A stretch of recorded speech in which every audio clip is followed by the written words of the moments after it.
Olá, bom dia a todos.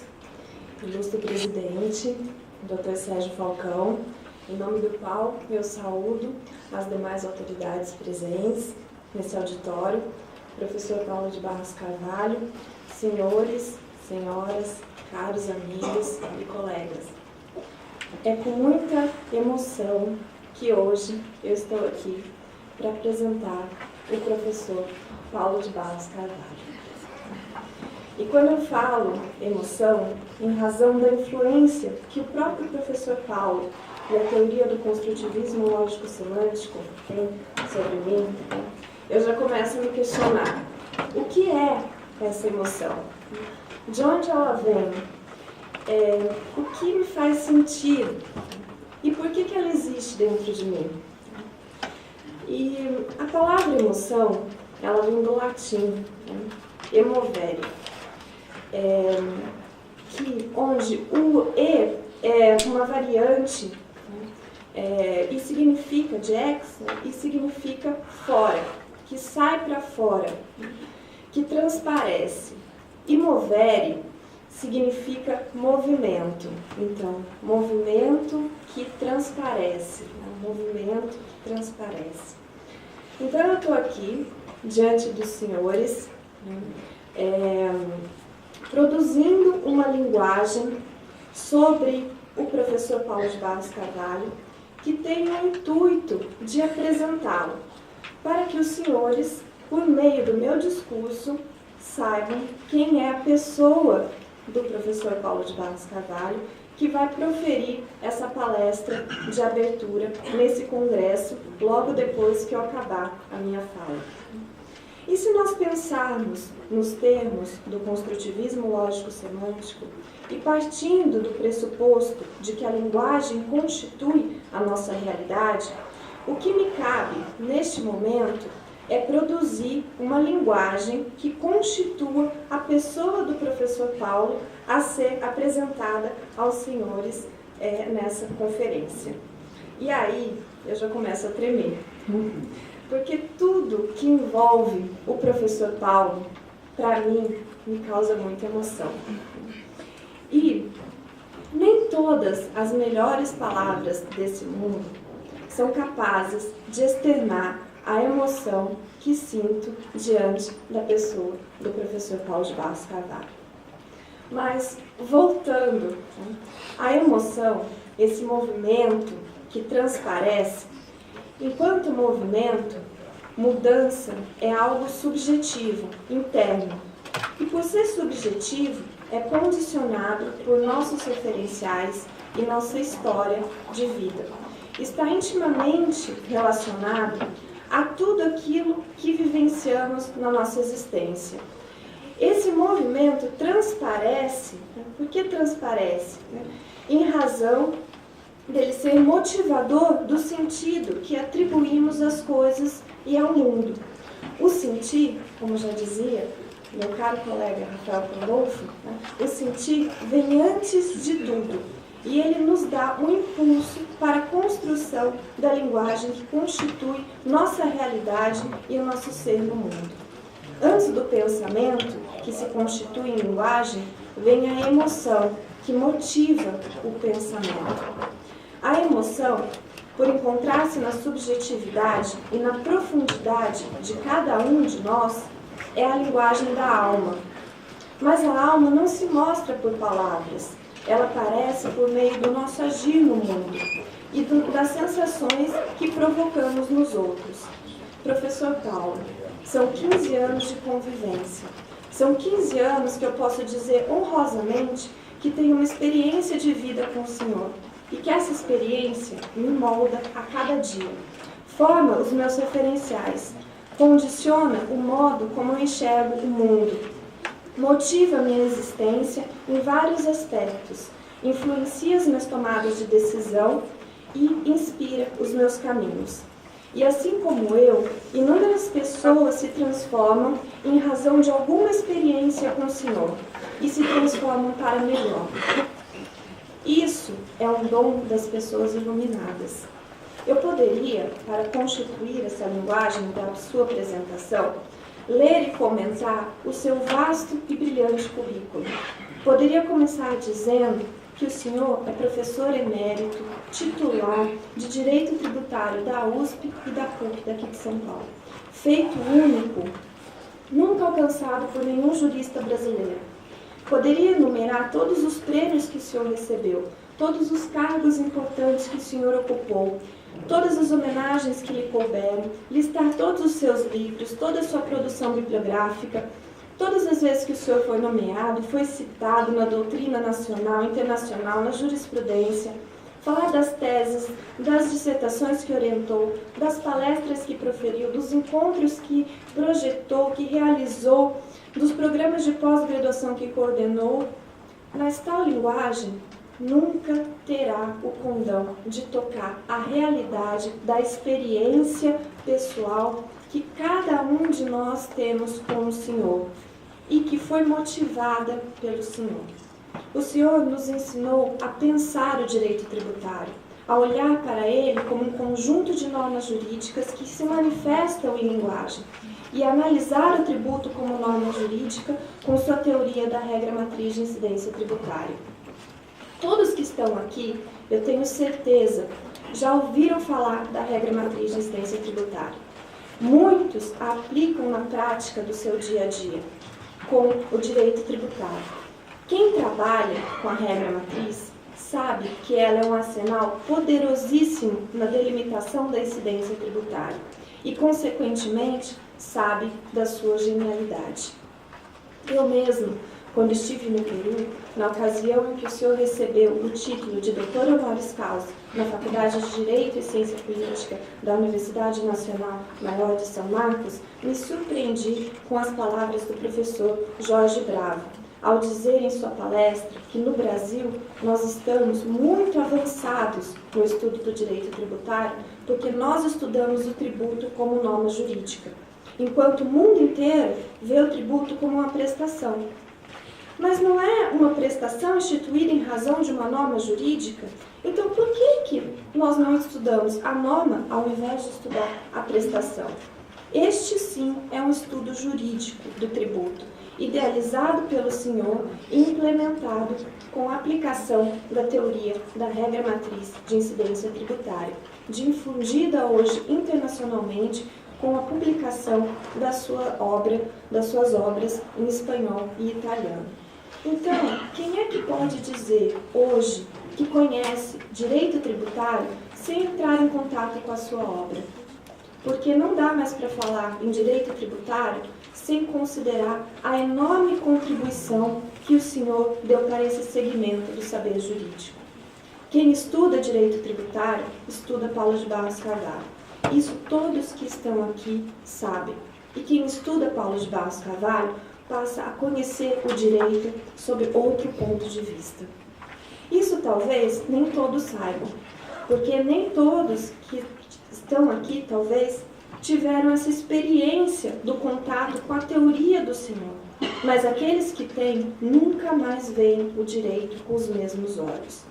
Ao identificar o direito como linguagem e ao se utilizar das teorias que cuidam da linguagem para conhecê-lo, o Senhor nos deu uma nova perspectiva do estudo jurídico, mais condizente com as nossas vivências, capaz de explicar melhor a realidade por nós vivenciada ao lidarmos com a prática do direito.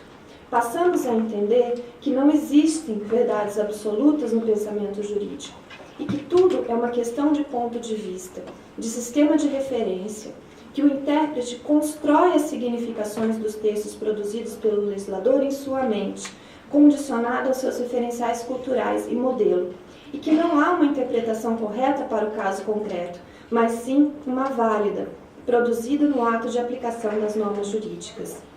E se já não existem verdades absolutas a serem descobertas e reveladas pela teoria do direito, aqueles que lidam com a linguagem jurídica devem ter a preocupação de constituírem um discurso bem amarrado estruturalmente e significativamente, um discurso que convença.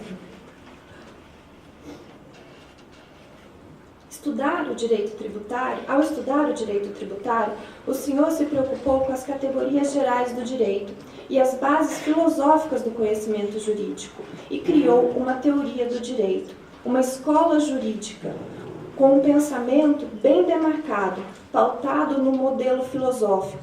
Criou um método de estudo do direito, o construtivismo lógico-semântico. E ao se preocupar com as categorias do conhecimento jurídico, num regresso que faz todo sentido, mas que só mentes brilhantes, como a do senhor, são capazes de identificar, o senhor nos ensinou a refletir sobre o direito, a atitude mais sublime do pensamento humano.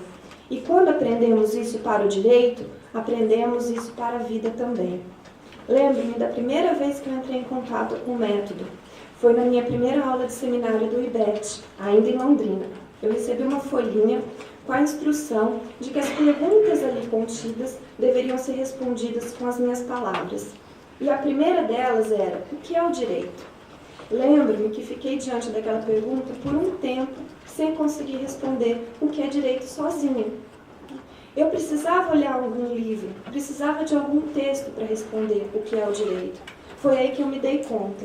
Passei 5 anos da minha vida estudando direito e eu não conseguia, em poucas palavras, dizer o que é o direito. Então, o que eu fiquei estudando? Era ali já o senhor, mesmo não o conhecendo, operando na minha subjetividade, me causando aquele movimento que transparece, uma emoção impulsionadora na busca de novos conhecimentos. Essa emoção me fez deixar a minha casa, o meu emprego e vir para São Paulo estudar com o senhor. E assim como eu, grande parte das pessoas que estão aqui foram motivadas por essa mesma emoção. O senhor nos deu uma teoria, uma escola do pensamento jurídico. Quantas escolas do pensamento jurídico existem hoje no Brasil? Assim, bem delimitadas, com um referencial filosófico forte, pautada rigorosamente num discurso construído por meio de um método próprio, com os conteúdos amarrados, sem contradição e com uma legião vasta de pessoas que a aplicam e que, por terem sucesso na sua aplicação, passam a segui-la e a difundi-la. Eu não conheço e desconheço isso também no mundo. E olha que eu procuro, Dr. Paulo, porque o senhor plantou em mim o bichinho da curiosidade pelo conhecimento. E além dele, a certeza de que nós crescemos intelectualmente nos debates. Esse ano mesmo, juntamente com mais 10 professores, todos representantes do construtivismo lógico-semântico, participamos de um workshop sobre a teoria comunicacional do direito, realizado pelo professor Gregório Robles em Washington. Além disso, participei também com o professor Lucas de um painel sobre novas teorias do direito, onde 12 professores do mundo inteiro, Japão, China, Polônia, Inglaterra, Espanha, França, expuseram suas teorias sobre o direito. De tudo que eu vi, eu posso dizer categoricamente que nada me convenceu mais do que a teoria do senhor. Saí do congresso com um único sentimento: como nós, no construtivismo lógico-semântico, estamos avançados.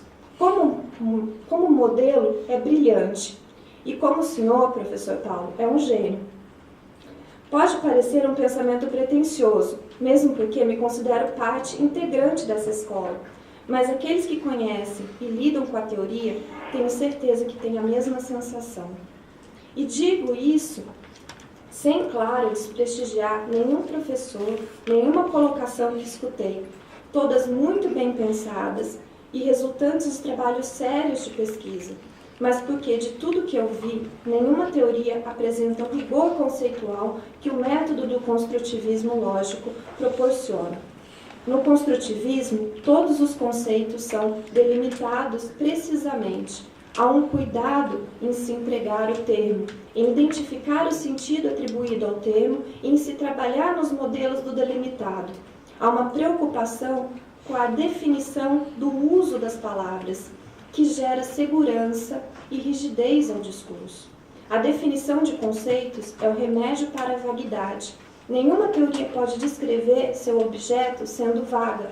Daí a sua genialidade, professor Paulo. O senhor criou um modelo de pensamento jurídico diferente e que, para mim, não serve apenas para o pensamento jurídico, mas para o pensamento científico. o Senhor criou um modelo epistemológico. Não é à toa que ele foi otorgado o título de membro titular da cadeira 14 da Academia Brasileira de Filosofia. Ao falar de direito, o Senhor primeiro define o que é direito. Ao falar de norma jurídica, primeiro define o que é norma jurídica. Assim também, ao falar de fato jurídico, de sistema, de ordenamento, de relação jurídica, de validade, e não só define, mas vai a fundo na definição dos conceitos, nos amarra de forma lógica, estruturalmente e semântica pelo conteúdo, por todo o seu discurso.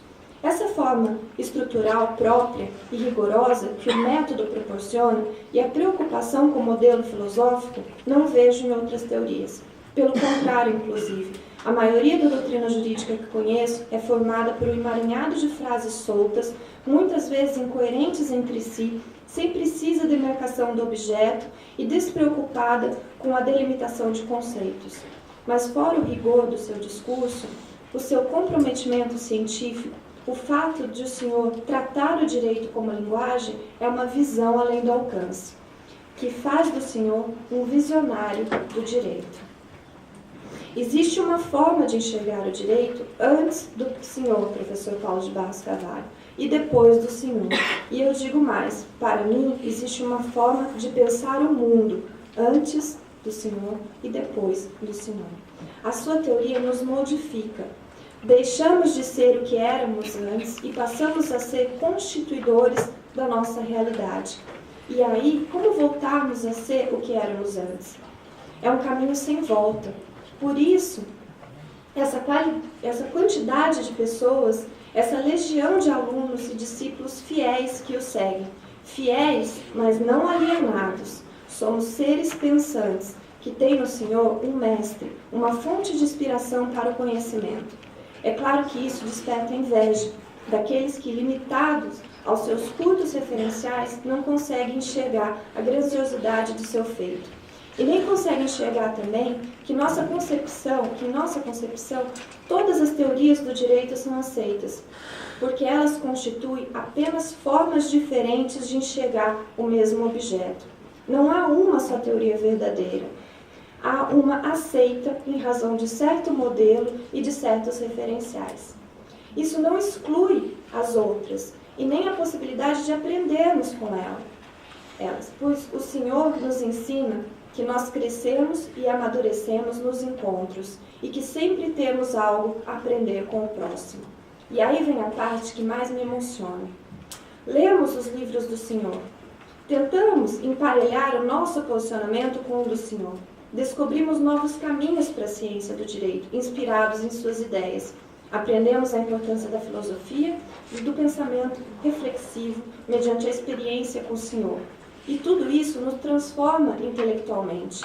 Mas é a sua presença, o contato com quem o Senhor é no dia a dia, esse extraordinário ser humano que o Senhor é e que poucos têm o privilégio de conhecer, transforma intimamente, endireitando nossos caminhos para uma existência melhor. Quando entramos em contato com a sua obra, a primeira reação, depois de superado algumas dificuldades, é de que encontramos um novo caminho. Imediatamente surge a vontade de conhecer a pessoa extraordinária que pensou e estruturou tudo isso. E a expectativa é de encontrar uma pessoa loquaz, aquela que fala pelos cotovelos, mas nos deparamos com um ser silencioso, que constrói sua fala na quietude da alma, na calma dos pensamentos e na meditação do espírito. Pensamos em encontrar uma pessoa imponente, que, sobrepondo a todos com sua brilhante e invencível argumentação. E nos vemos diante de um ser humano que se distingue pela humildade, quase tímido, que prefere ouvir a impor seus argumentos. Achamos que vamos encontrar um homem de difícil acesso. Encontramos uma pessoa de extrema simplicidade, que é capaz de interromper grandes realizações para atender alunos iniciantes sem medir o tempo, dando-lhe toda a atenção possível no sentido de compartilhar o seu conhecimento. Nesses 15 anos de convivência, nunca vi o professor Paulo exaltado, alterado com o tom de voz alterado, nunca o vi perder a calma, sempre poderado em suas colocações, atendendo todos que o procuram com paciência e respeito. Quem por 30 anos ininterruptos mantém um grupo de estudos, com as portas abertas àqueles interessados a pensar e a refletir sobre o direito. Só uma pessoa iluminada e com muito amor no coração. E só uma pessoa iluminada sabe que o dom dessa vida é compartilhar. Quando compartilhamos, não em razão do ego, mas com o objetivo de modificar uma pessoa para melhor, não modificamos apenas o outro, mas a nós também. Outro dia, eu vi uma entrevista de um engenheiro especialista em concretizar projetos do Oscar Niemeyer. E o repórter perguntou para ele se ele, vendo toda a grandiosidade de seu mestre, não tinha vontade de também projetar uma obra sua. E ele disse que se sentia muito feliz e realizado com sua especialidade de concretizar as obras projetadas por seu mestre. Eu faço dele as minhas palavras. O Senhor me inspira todos os dias. Mas eu não tenho a pretensão de chegar nem aos pés de tudo que o Senhor é, de tudo que o Senhor representa e de tudo que o Senhor construiu. Tenho consciência das minhas limitações, mas eu já me sinto muito realizada e agradecida ao Senhor por ter como professor a possibilidade de compartilhar com os outros tudo o que eu aprendi com o Senhor. Só tenho a agradecê-lo, professor Paulo, por ter me aceito em sua escola, por ter me dado uma família, que é a família Ibete, aberto os meus olhos para o construtivismo e compartilhado de sua visão além do alcance. Obrigada por nos transformar em uma pessoa melhor. É isto que faz a nossa existência no mundo valer a pena. Obrigada.